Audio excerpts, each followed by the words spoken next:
Well, everyone, this is Pastor Gailliard. As I promised, whenever I am not live on Mondays from 5 to 6 because I'm traveling, I'm bringing you content with thought leaders, movers, shakers, influencers, people that are just making a difference in our society and in our world that I want you to meet, I want to meet, that I want our community to know. So today in studio, I have the elder son of Martin Luther King Jr., Martin Luther King III, fellow Morehouse man, with us, along with his lovely bride, Arndrea Waters King. And so I am delighted to have both of you. Welcome to the studio and welcome to Rocky Mount. Thank you. Thank you for having us. So I want to start with you, Mr. King, first, and then I want to go to your lovely wife. But just talk to us a little bit about this election, voting, and just kind of what's on your heart right now in this season. Well, first of all, thank you, Pastor G, so much for having us today. And when we think about this particular time, as we are very close, in fact, I think a couple of states have already started early voting. All of us will be doing that very soon. And it is imperative. My dad often said a voteless people is a powerless people. And one of the most important steps we can take is that short step to the ballot box. Now, when we look directly at your state, and the fact that it has great consequences as in terms of being pivotal in this election cycle, which is going to determine whether or not the former president or Vice President Harris is elected, which is going to determine whether or not Mr. Stein or your, I don't even know how to characterize your lieutenant governor, would be elected. This is beyond critical. Of course, there are many other elections, and I want people I want to encourage people to always vote the full ticket. Don't just vote for one or two positions. That is critically important because often we miss out on opportunities when it comes to those who represent us as sheriffs, judges, solicitors, attorney generals. I mean, the whole gamut. We need the city council persons in some cases. Everyone. We need to be voting for everyone on the ticket, including the initiatives ballot initiatives. It's important for voters to be informed. So part of our objective for being here in your state is maybe several months ago. This is the first time we've physically been here in a while. But we were told about the lieutenant governor and, how, I don't know, I'd have to say something is wrong with that human being in terms of those positions. I don't ever want to condemn a person personally or directly, but certainly what you say and what comes out of your mouth is very critical. And the things this man has said, I mean, how do you come in North Carolina? How do you live in North Carolina and be a part of the benefits of the modern civil rights movement, whether it's the sit-in movement and many, many other things that has moved this nation forward, and you condemn that? There's something wrong with you. Off your rocker. I mean, you're not riding no fool, some people would say. That's right. That's right. No, I totally agree, and I appreciate how vocal you have been in regard to that so that we can make sure people are educated and just really understand the real issues at stake. I want to shift gears, Arndrea, and introduce people to you.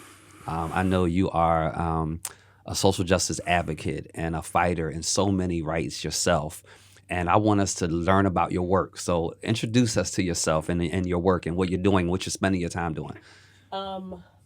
Let's see. Well, I worked for many years for an organization that was originally the National Anti-Klan Network, and it became the Center for Democratic Renewal. So we monitored hate groups such as the Ku Klux Klan, neo-Nazi, skinheads. So I went into communities actually researching these groups, and we also organized communities that were facing hate. And I want to mention that for two reasons. Number one, that organization, which became the Center for Democratic Renewal, was started by Reverend C.T. Vivian and Ann Braden. And for those who don't know, Reverend C.T. Vivian was a tremendous force of nature. He was one of my father-in-law's fiercest lieutenants, and even before he worked with him, had been involved in sit-ins, here in North Carolina and in Nashville on his own. Mm-hmm. And also, Ann Braden is a white Southern woman that was mentioned in the letter from Birmingham jail as a woman that was in the movement for freedom and justice for all of us. So the fact that I worked and was mentored by two individuals who literally changed the course of this nation, I know and understand what happens when people come together and stand together. That belief, that knowledge is not formed merely of marrying my wonderful husband, but of the work and who I worked for and the mentorship that I saw, Yeah. firsthand. So, and because of that, the things that we were researching in the late '90s, to see a lot of these ideas that Mm-hmm. actually now are being passed into laws, or I'm hearing rhetoric, and so we really are at a point where oppression is being legislated. And That's I'm right. not talking about what I think, I'm talking about what I know after having studied these groups and studied a lot of their beliefs. So that is a little bit of my background. Today, I am the president of the Drum Major Institute, and the Drum Major Institute has been around in various iterations since the '60s. It actually was formed originally to help raise money to bail civil rights workers out of jail. But my husband and I have been in its leadership since 2020. And, you know, it's very important for us to remember our history, to know our history. And the very last sermon that Martin Luther King Jr. ever gave at Ebenezer Baptist Church, there were a couple of sermons after that, but the last one he gave at Ebenezer Baptist Church on February 3rd, 1968, February 4th, I'm sorry, because it was literally 2 months to the day before he was assassinated. It was called the Drum Major Sermon. Mm-hmm. And after he was assassinated, out of all of the wealth of material and speeches that were available, Coretta Scott King chose the Drum Major sermon to be played at his homegoing service. Wow. So, and it was the last thing that was played. So, in a very real sense, he eulogized himself. Wow. And what we believe at the Drum Major Institute is if that baton was passed that day, and that we want to continue to feed the flames. He talked about the eradication of racism and bigotry, violence, and poverty. Mm-hmm. And we believe it's through embracing peace, justice, and equity that we will finally eradicate those evils. And so, Wow. at the Drum Major Institute, we believe that call is our pursuit. That's so good. So that's what, and then also we have a wonderful Realize the Dream initiative, Okay. which is, we announced earlier this year. It's a 5-year initiative where we are looking at this nation and looking at all of the divisions, no matter what happens in this election. And as parents, we felt an obligation to find a way to continue to stand for all that Martin Luther King Jr. stood for, which certainly is peace, justice, and equity, but also to remind us about service and unity. Yeah. And so we have an initiative where we are having everyone, but particularly young people, commit 100 hours of service by the 100th birthday of Martin Luther King Jr. as a way for people to understand that we all have a responsibility and a part of being in the creating the world in which we want to live. Wow, I love that. For those of you just tuning in, I'm James Gailliard, and I am in studio with Martin Luther King III and Arndrea Waters King, and we're just talking politics and civil engagement and social justice. So your work that you're doing, is it focused nationally, or do you have like specific pockets of the nation that you really like to focus on? So it is national and really global. Okay. Because the beloved community that my father and mother talked about throughout their lives, we have to figure out, how do we create this? How do we address those triple evils? Poverty is everywhere. Unfortunately, and which is very tragic. It's kind of hard. It should be difficult for us as a nation, the wealthiest nation on the planet, trillions of dollars, and yet we still have people living in poverty. Almost, some would say, over 100 million people. We don't believe that because the news doesn't tell us that. But there's something wrong with that. Almost a third of your population is living at the poverty level or below. What I would say is that the eradication of those triple evils, there is not one issue, even as all of the issues that you just mentioned, that does not fall. It's amazing.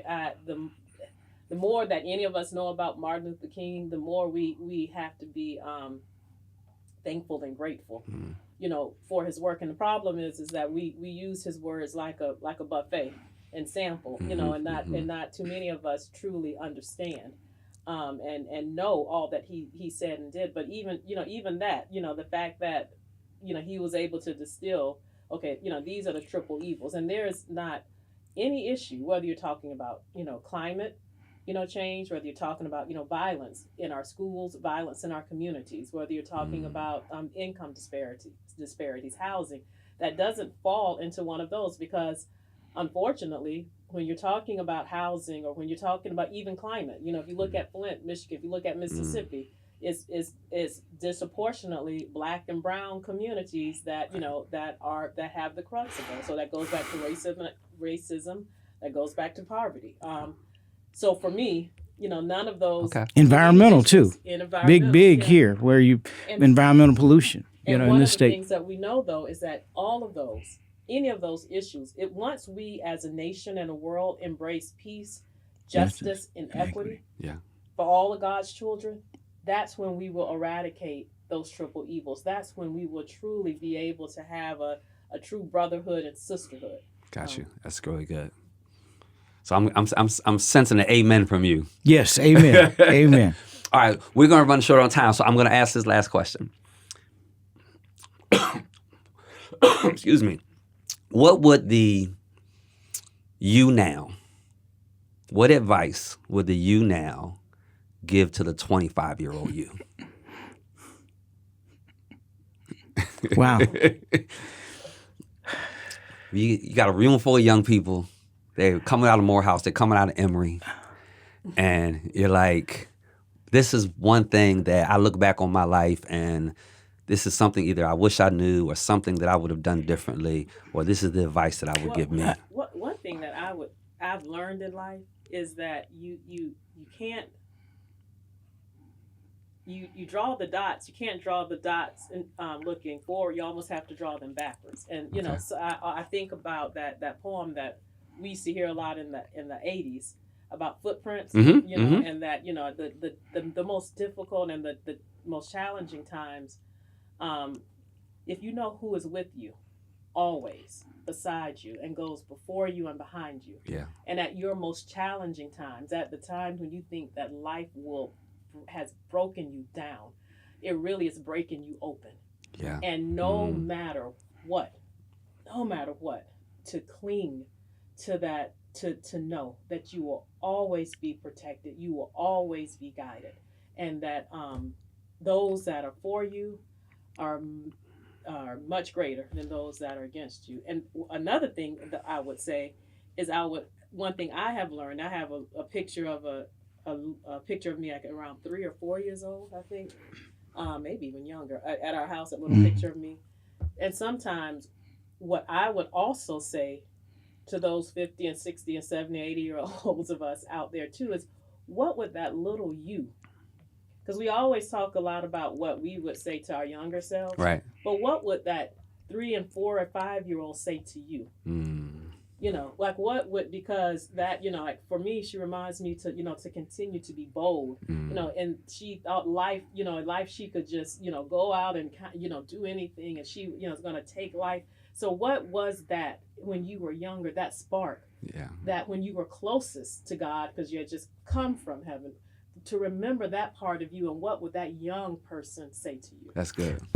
Mine is I thoroughly and totally agree with my wife. My caveat, or to myself when I think about it, I can only think about so many amazing opportunities that I had that I did not take advantage of. For example, when I was 16, I would go to lunch with Dr. Mays, Dr. Benjamin Mays, one of the greatest presidents, of course, of our alma mater, and one of my father's spiritual mentors. And I was so, as a young person, I wanted to hurry up and get finished. And I was nervous and didn't know, and didn't take advantage of spending this profound time with this man.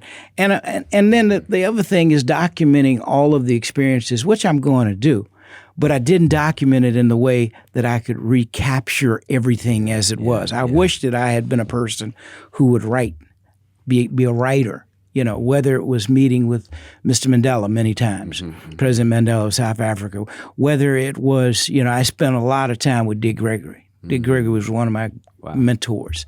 And there was so much that he shared that it's here. Right. It up here in my mind somewhere, but hopefully I can capture all of that and put it in a book, because one of my goals always has been to inspire and encourage others, so that because quite frankly, all of us can achieve almost anything that we want to. It's just state of mind, and it's intentionally making an intentional effort, as my wife said, to be bold, to be audacious, Mm-hmm. and it's not something that just I have as Martin King. We all have that, Right. and we have to know this. Just like we focus on lack as opposed to abundance. The world is abundant. God's world has so much, and when you tune into that, there's probably nothing that you cannot achieve. That's so good. So give me 30 seconds. Final thing. What would you say to the voters in North Carolina this election cycle, each of you? First of all, I would say it is imperative that every voter come out and cast their vote in this election cycle. You must make a decision as to whether or not you're going to be a part of helping your state and our nation move forward, or whether or not you're going to be apathetic and say, well, I don't care. This really does impact you, your children, and generations yet unborn. This election cycle, this particular day, at this particular time. So I'd say don't give up, don't give in, don't give out. What I would say, particularly to young people who maybe feel like, why does it matter? Does their voice or vote even count? I would remind them that they are more powerful than they realize, and that they do matter, and that their voice matters, and that their vote matters.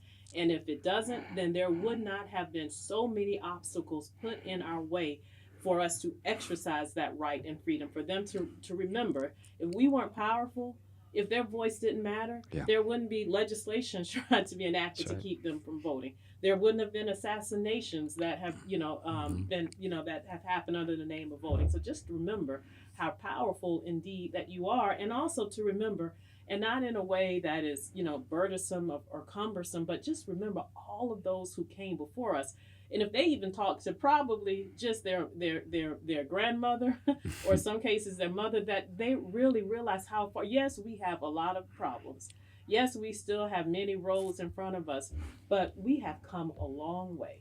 Yeah. We are proud and beautiful and magnificent people. And as we're taking those steps to the ballot box, we're taking all of that magnificence and splendor with us. And that's what I would remind them. That's excellent. Thank y'all both. Arndrea, Martin, thank y'all for being with us, and thank you for being in Rocky Mountain. Thank you, Pastor G. Thank you. Thank you for everything that you do. Yes, absolutely. Appreciate that.